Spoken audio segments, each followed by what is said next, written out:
நாயக சொல்லுகிறார் அவருடைய எதிர்க்கட்சியில் இருக்கின்ற எங்களுடைய தமிழரசு கட்சி ஸ்ரீதரன் மட்டும்தான் கதைக்கலாம், வேற யாரும் கதைக்க முடியாது என்று சொல்லுகிறார். அப்போது நான் சொல்லுகிறேன், பாராளுமன்றத்திலே என்னுடைய குரலை நிறுத்தியிருக்கிறீர்கள், 2 நிமிடம் ஓக்கட்டகரிடம் நான் கதைக்கலாம் என்று கேட்டபோது அவர் கதைக்க முடியாது என்று சொல்லியிருக்கிறார். ஆனால் நான் கதைத்திருக்கிறேன். அதன் பிறகு செம்மணிக்கு கூட்டி சென்ற போது செம்மணியிலே அங்கிருந்து அவரை வெளியேற்றுவதற்காக வாகனம் தயார் செய்யப்பட்டிருக்கிறது. நான் போய் கதைத்து, ஐயா 15000 மக்கள் அங்கே அழுகிறார்கள் வந்து பாருங்கள் என்று சொன்ன போதுதான் அங்கே அவர்களை கூட்டி வந்து காட்டக்கூடிய நிலைமை எங்களுக்கு இருந்தது. என்ன கவலை என்றால், எங்களுடைய அமைச்சர் சந்திரசேகர் அன்றைக்கு செருப்பு இல்லாமல் ஓடினார். அவருடைய செருப்பு என்னுடைய காரில் இப்பவும் இருக்கிறது, சப்பாது வந்து எடுத்துக்கொள்ளலாம்.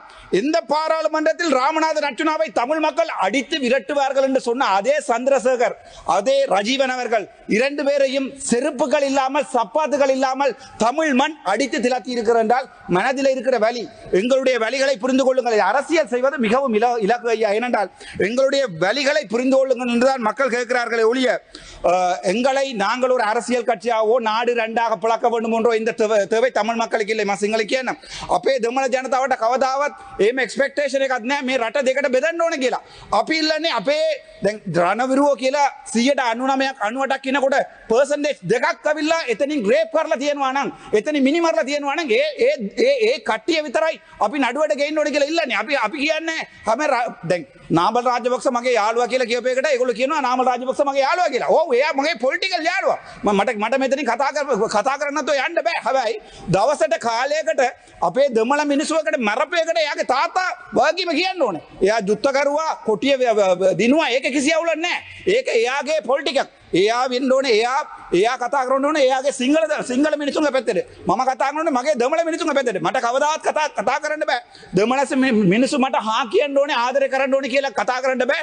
සිංහල මිනිස්සු ආදරය කියන්න ඕනේ කියලා කතා කරන්න බෑ. මට කතා කරන්න පුළුවන් ඇද්ද සිද්ධිය මොකද්ද උනේ කියලා. එතකොට එතන ස්කෙලිටන් 33ක් තියෙනවා කියන හිතර බලන්න. මේ මගෙන් ඉස්සරහා ඇමති කෙනෙක් කියනවා, මේ කවුද හර්ෂණ නාණයකාර ඇමති කෙනෙක් කියනවා ඒවා හියසේ.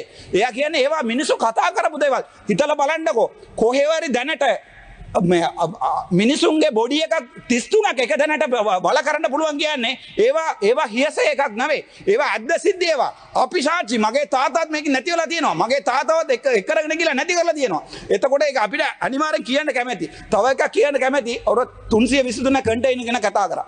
මම මේක පැහැදිලිම කියන්නම්. මේක මට නඩුවක් දාලා දිනවා මාව අයින් කරන්න කියලා. Honorable Ramanathan, you have 2 more minutes. Thank you sir. මාව අයින් කරන්න කියලා නඩුවක් දාලා තියෙනවා. ඒක මම මේ හුසායි බලා ගන්න. හැබැයි මට බයයි. දැන් මට තියෙන තොරතුරු ටික මං ගාව ඒ 323 කන්ටේනර් එක ඇතුළේ මොනවද තිබ්බේ කියලා මට ලිස්ට් එකක් දෙන්න පුළුවන්. ඒ කොහාටද මොන රටින්ද මොන රටෙන් ගෙනාවේ කියලා මට ජර්මනි වලින් ඒගොල්ලෝ ඇවලා තියෙනවා. මම ඒක මගේ අහෙන් දැකලා තියෙනවා. හැබැයි ඒ ලිස්ට් එක දීලා මාව එම්බි ගම නැති කරලා හෙට ගිහලා මේ කුඩු කේස් එකට ඇතුළේ දාන්නේ නැහැ කියලා මට ඒගොල්ලෝට ඔප්පු කරන්න කියන්න මේ ගරු සභාපතිතුමා මං ඩිපියුටි ස්පීකර් මං ඒ අත්ත ටික මේ පාර්ලිමේන්තුවේ ටේබල් කරන්න. ඒ ඇතුළේ තිබ්බ ඔක්කොම ටික මම පාර්ලිමේන්තුවේ ටේබල් කරන්න. මගේ ජීවිතය නැත්තම් මම වෙන රටට බැනලා ගිහලා ඒ ටික එළියට දාන්න ඕනේ. මම බය නැතුව කියන්නේ ඒ 323 ඇතුලේ මොනවද තිබ්බේ කියලා මට කියන්න පුළුවන්. අපේ රත්තරන් බඩු කොහෙන්ද ආවේ? අවුරුදු 15ක් එළියට ගෙන ආපු රත්තරන් බඩු එකපාරටම එළියට ආවිල්ලා මීඩියා වලට ආවේ කොහෙන්ද? ඒවා බෑග් වල තිබ්බේ කොහෙන්ද? ඒවා අපේ රටෙන් නම් නෙවෙයි. ඒවා ගෙන්නලා තියෙන වෙන දැන් වල මට ඒ සම්පූර්ණ ඩීටේල් එක කියන්න පුළුවන්. හැබැයි මට බයයි. මට බය නැහැ, මරන්න බය නැහැ. හැබැයි මේගොල්ලෝ මාව නිකම් ඕන් නැති නඩුවට දාලා අදිනවා. දැන් පොලිසියේ පවර් එක මේගොල්ලෝ තියෙනවා. දැන් ආපහු ගිහලා ජස්ටිස් සයිඩ් එකේ ඒගොල්ලෝ අත දානවා. එතකොට මන්ත්‍රීකමක් අයින් කරලා මේගොල්ලෝ කරන්න හදන්නේ මේ ඇත්ත ටික එළියට කියන්නේ එක්කෙනෙක් කටවන්න පුළුවන්. CID කඩවන ගිහලා මට පාර්ලිමේන්තුව ඇතුලේ කතා කරපෙකට අහනවා මේ ඔබතුමාට උත්තර දෙන්න. මං කිව්වා මේක ඔයා ගිහලා පාර්ලිමේන්තු ප්‍රිවිලේජ් ඇක්ට් එක කියවලා බලන්න. මට ඇතුලේ කියපෙකට එළියට මේවා දෙන්න ඕනේ නැහැ කියලා. එතකොට දිලීප් ජයවීර අයියා කතා කරා කියලා තව MP කෙනෙක් කතා කරා කියලා ඒක ගැන අහනවා. ඒක මේ ස්පීකර්ට ලියුමක් දුන්නා නම් මගේ පාර්ලිමේන්තු ප්‍රිවිලේජ් ඇක්ට් එක Ramanathan, your time is up. Sure sir, I will finish. පාර්ලිමේන්තු ඇක්ට් එක තියෙනවා මගේ රයිට් එක බ්‍රීච් කරා කියලා පාර්ලිමේන්තු ස්පීකර් මට ලියුමක් දෙනවා. ඒක කොහෙවත් ලියවිලා නැහැ 323 කන්ටේනර් ගැන අතුල කතා කරා කියලා. එතකොට මට දුකයි. තවත් කියන්න බැරි වෙනවා. මේ අපේ ගාව තියෙන තොරතුරු. ඒවා කිව්වොත් ඔයගොල්ලෝ 159 මාව නිකන් ඉන්න දෙන්නේ නැහැ. ඒ නිසා මට ඒක කියන්න බැරි වෙලා මගේ කට වහලා තියෙන කියලා මම වාඩි වෙනවා. Thank you. முக்கியமான விடயம் என்னென்றால் எங்களுடைய செம்மணி இதில் நாங்கள் இந்த டிபேட்டில் சம்பந்தம் இல்லாத சில விடயங்களை கட்டாயம் சொல்லியாக வேண்டிய தேவை இருக்கிறது. செம்மணி புதைகுழி தொடர்பாக ஆங்கிலத்திலையும் சிங்களத்திலையும் சொல்ல வேண்டிய தேவை எனக்கு இருக்கிறது. அண்மைய தினங்களில் வோகட்டக் அவர்கள் ஐநாவினுடைய வோகட்டக் அதாவது ஹிஸ் எக்ஸலன்சி வோகட்டேக் அவர்கள் பாராளுமன்றத்தில் வந்தபோது எங்களுடைய பிமல் ரத்நாயக் அவர்கள் அந்த மீட்டிங்ல என்னை கதைக்க விடாம தடுத்த நாட்களில் இருந்து செம்மணிக்கு வோகட்டேக் அவர்களை கூட்டி வந்தபோது ஐயா அங்கே கூட எங்களுடைய மக்களை அங்கே சந்திக்க விடாமல் அவர்கள் திட்டமிட்ட ஒரு பெரிய ஒரு திட்டமிட்ட ஒரு நிகழ்ச்சி நிரல் ஒன்றை செய்தார்கள். ஆனால் அதை தாண்டி மக்கள் அவர்களை சந்தித்திருக்கிறார்கள். முக்கியமாக ஒன்றை சொல்ல வேண்டும் என்னென்றால் මම සිංහල එතන සෙම්මණි කියලා මේ මර්ඩර් කරපු දැනට බිම රට කරලා Honorable member, can we stick to the topic of the debate, please? Sorry sir, but only thing is these things have to be said in the parliament because we won't get a chance to speak on this. So therefore I should definitely tell this because you are constraining only me, not others. But you have never said anyone, sir. I have previously said, if you were in the house, you would remember that.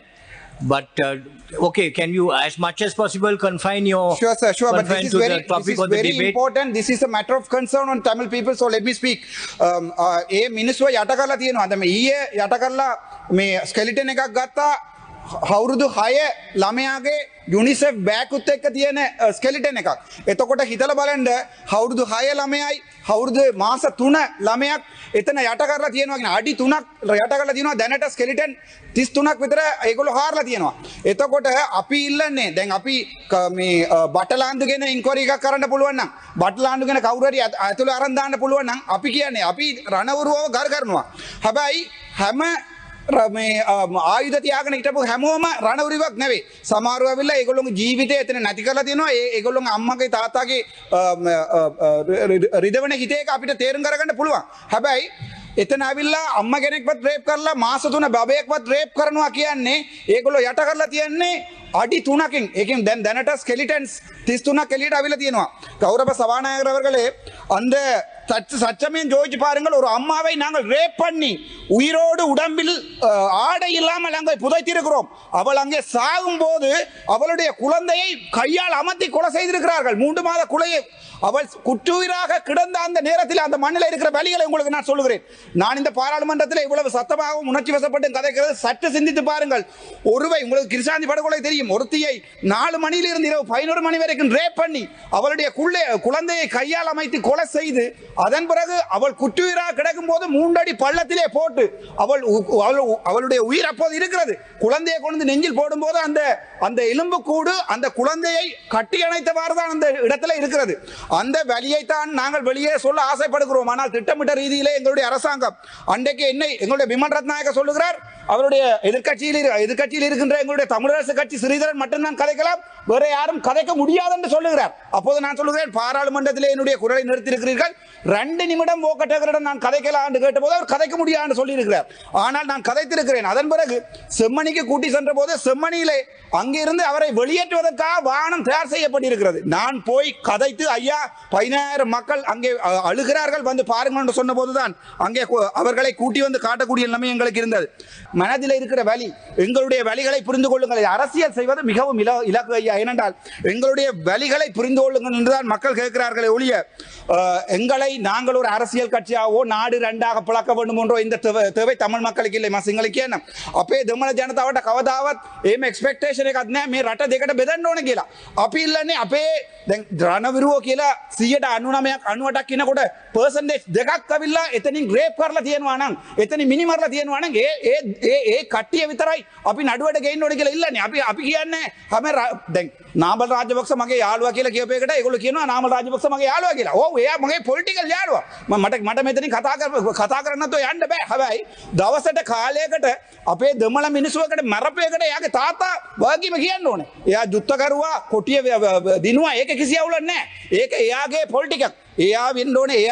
එයා කතා කරන්න ඕනේ එයාගේ සිංහල මිනිසුන්ගේ පැත්තට. මම කතා කරන්නේ මගේ දෙමළ මිනිසුන්ගේ පැත්තට. මට කවදාවත් කතා කරන්න බෑ. දෙමළ මිනිස්සු මට හා කියන්න ඕනේ, ආදරය කරන්න ඕනේ කියලා කතා කරන්න බෑ. සිංහල මිනිස්සු ආදරය කියන්න ඕනේ කියලා කතා කරන්න බෑ. මට කතා කරන්න පුළුවන් ඇද්ද සිද්ධිය මොකද්ද උනේ කියලා. එතකොට එතන ස්කෙලිටන් 33ක් තියෙනවා කියන හිතලා බලන්න මේ මගෙන් ඉස්සරහා ඇමති කෙනෙක් කියනවා මේ කවුද හර්ෂණ නාණයකාර ඇමති කෙනෙක් කියනවා ඒවා හියසේ. එයා කියන්නේ ඒවා මිනිස්සු කතා කරපු දේවල්. හිතලා බලන්නකෝ කොහේවරි දැනට මිනිසුන්ගේ බොඩි එකක් 33ක් එක දැනට බල කරන්න පුළුවන් කියන්නේ ඒවා හියස එකක් නෙවෙයි. ඒවා ඇද්ද සිද්ධ ඒවා. අපි සාක්ෂි මගේ තාතාත් මේක නැති වෙලා තියෙනවා. මගේ තාතාවත් එක කරගෙන ගිහලා නැති කරලා තියෙනවා. එතකොට ඒක අපිට අනිවාර්යෙන් කියන්න කැමැති. තව එකක් කියන්න කැමැති. ඔර 323 කන්ටේනර් ගැන කතා කරා.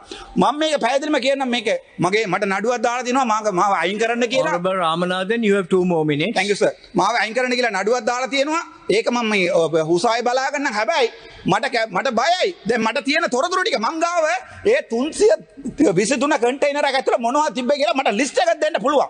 ඒ කොහාටද මොන රටින්ද මොන රටෙන් ගෙනාවේ කියලා මට ජර්මනි වලින් ඒගොල්ලෝ ඇවලා තියෙනවා. මම ඒක මගේ අහෙන් දැකලා තියෙනවා. හැබැයි ඒ ලිස්ට් එක දීලා මාව එම්බි ගම නැති කරලා හෙට ගිහලා මේ කුඩු කේස් එකට ඇතුළේ දාන්නේ කියලා මට ඒගොල්ලෝට ඔප්පු කරන්න කියන්න මේ ගරු සභාපතිතුමා මං ඩිපියුටි ස්පීකර් මං ඒ අත්ත ටික මේ පාර්ලිමේන්තුවේ ටේබල් කරන්න. ඒ ඇතුළේ තිබ්බ ඔක්කොම ටික මම පාර්ලිමේන්තුවේ ටේබල් කරන්න. මගේ ජීවිතය නැත්තම් මම වෙන රටට බැනලා ගිහලා ඒ ටික එළියට දාන්න ඕනේ. මම බය නැතුව කියන්නේ ඒ 323 ඇතුලේ මොනවද තිබ්බේ කියලා මට කියන්න පුළුවන්. අපේ රත්තරන් බඩු කොහෙන්ද ආවේ? අවුරුදු 15ක් එළියට ගෙන ආපු රත්තරන් බඩු එකපාරටම එළියට ආවිල්ලා මීඩියා වලට ආවේ කොහෙන්ද? ඒවා බෑග් වල තිබ්බේ කොහෙන්ද? ඒවා අපේ රටෙන් නෙවෙයි. ඒවා ගෙන්නලා තියෙන වෙන දැන් වල මට ඒ සම්පූර්ණ ඩීටේල් එක කියන්න පුළුවන්. හැබැයි මට බයයි. මට බය නැහැ මරන්න බය නැහැ. හැබැයි මේගොල්ලෝ මාව නිකම් ඕන් නැති නඩුවට දාලා අදිනවා. දැන් පොලිසියේ පවර් එක මේගොල්ලෝ තියෙනවා. දැන් ආපහු ගිහලා ජස්ටිස් සයිඩ් එකේ ඒගොල්ලෝ අත දානවා.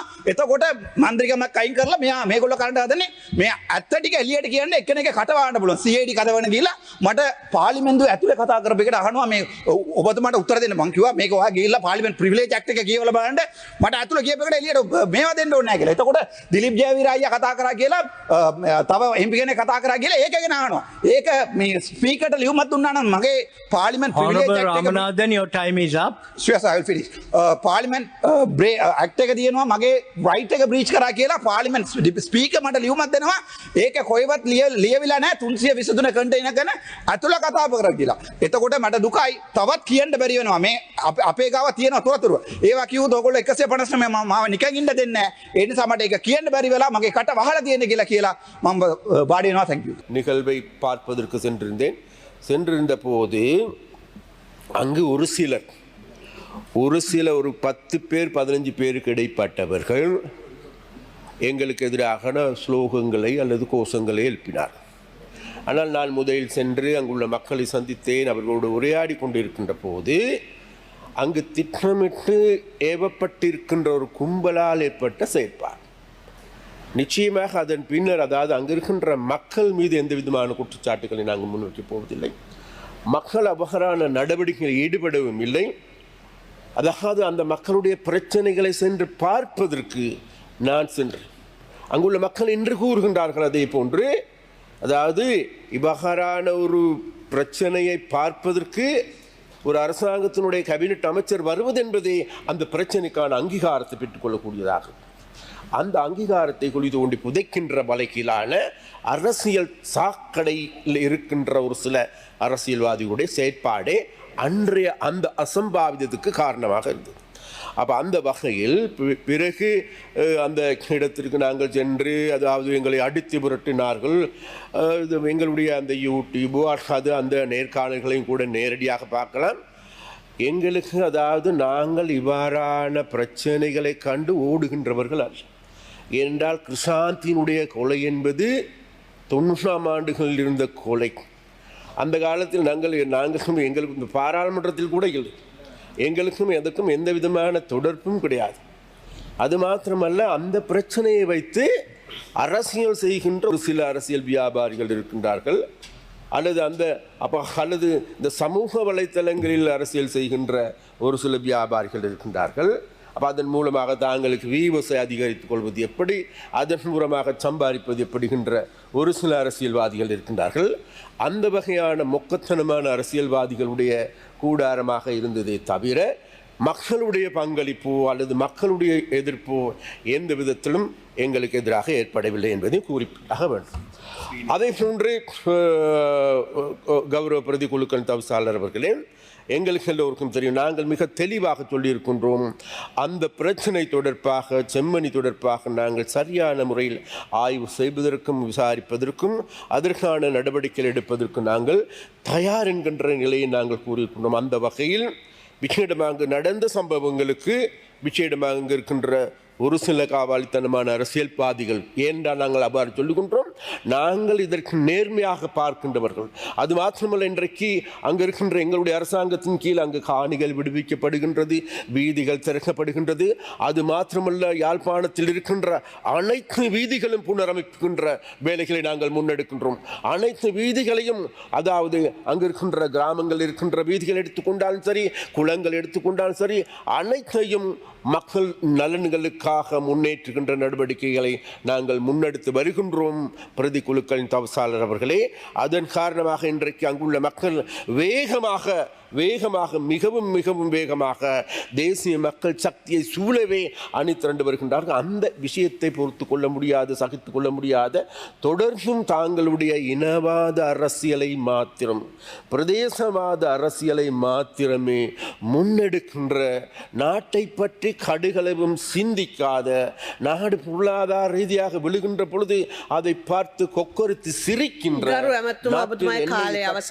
எண்ணெய் தட்டுப்பாடு ஏற்பட்டு விடுமோ என்ற பயத்தில் மக்களை மேலும் அச்சமூட்டுகின்ற அவ்வாறான அரசியல்வாதிகளை இன்றைக்கு விஷயமாக தமிழ் மக்களை பிரதிநிதித்துவம் செய்கின்ற அரசியல்வாதிகளாக இருக்கின்றார். அதனால் இந்த அரசியல்வாதிகளுக்கு நாங்கள் சொல்லுகின்ற பதில் தான் வேறென்ன, அதாவது தூற்றுவோர் தூற்றற்றும் போற்றுவோர் போற்றற்றும் நாம் செல்லும் வழி நேர்வழியாகட்டும் என்பதே எங்களுடைய தாரக மந்திரமாகும். அந்த வகையில் எங்களுடைய பயணம் வெற்றியை நோக்கி நகர்ந்து கொண்டிருக்கின்றது. முழு நாட்டில் இருக்கின்ற மக்களையும் அணிதிரட்டுகின்ற வேலையை முன்னெடுக்கின்றோம். வடக்கில் இருக்கின்ற தமிழர்களை நாங்கள் ஆற தழுவி கொண்டிருக்கின்றோம் என்பதையும் இந்த இடத்தில் கூறிக்கொண்டு விடைபெறுகின்றேன். நான் இதே செம்மணி பிரச்சனை தொடர்பாக மக்களின் குரலாக கதைக்கும் போது இதே சேயார் சொன்னது செம்மணியை கதைக்க முடியாது, இந்த தொடர்பு இல்லை என்று. ஆனால் இதே சம்பந்தப்பட்ட அமைச்சருக்கு நடந்த அநியாயங்களை அவர் சொல்வதற்கு அனுமதி அளிக்கிறது. ஏனென்றால் இவர் எங்களோட சம்பந்தப்பட்ட அமைச்சரை அன்று திலத்தினது கூட ஒரு அரசியல்வாதிகளுடைய கையாளால் என்று நான் அதை அவரை சொல்லி ஒரு நியாயம், அவர்கள் ஒரு நியாயம் இருக்க முடியாது. ඒක රීති ප්‍රශ්නයක් නෙවෙයි මන්ත්‍රීතුමා.